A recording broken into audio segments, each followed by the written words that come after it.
What's up with the coffee bean?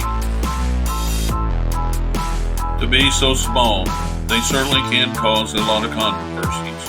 Yes, the lowly little coffee bean that can take on a certain beauty when piled high with so many other coffee beans has at times diabolically divided the world. Bean haters demand, when ground and brewed into what is known by most people as a good cup of joe, actually results in a deadly concoction capable of causing everything from cancer to hypertension.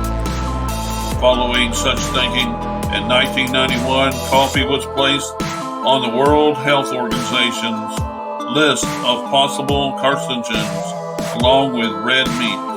What a mean bean it must have been back then. On the other hand, bean lovers celebrated when the universities of Southampton and Edinburgh published in BMC Public Health a finding that indicates drinking any type of coffee can reduce the risk of developing and dying from chronic liver disease. The reduction in risk peaks, according to the study, at 3 to 4 cups per day. Following this line of thinking, the World Health Organization promptly removed the bean from the list of carcinogens in 2016. Then, in 2018, the state of California fought back against the bean as they became so concerned about the ill effects of coffee that they began to require coffee companies to label their deadly products as a potential carcinogen. Bean lovers didn't stand still. Once again, they pointed to the universities of Southampton and Edinburgh study, which indicates that compared to non-coffee drinkers, coffee drinkers had a 21% reduced risk of chronic liver disease, a 20% reduced risk of chronic or fatty liver disease, and a 49% reduced risk of death from chronic liver disease. Brown coffee seems to provide the maximum benefit, which contains high levels of the ingredients kaolin and cafestol. These have been shown to help prevent chronic liver disease in animals. Bean lovers the world over celebrated in the streets as they hurried to their local coffee shop for a strong cup of joe. For medical purposes only, of course.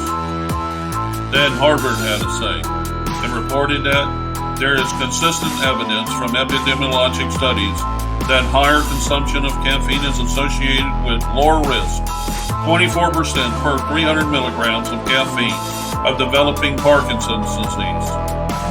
Harvard also reported evidence that coffee helps prevent type 2 diabetes, some cancers, Alzheimer's, and even gallstones.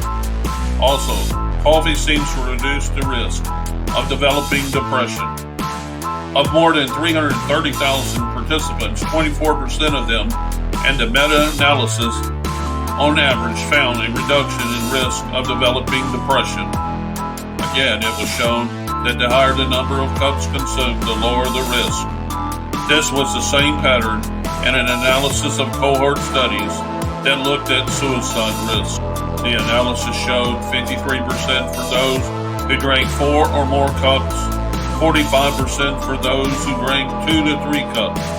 The combined reports sent bean haters into a deep depression without so much as a cup of joe to help.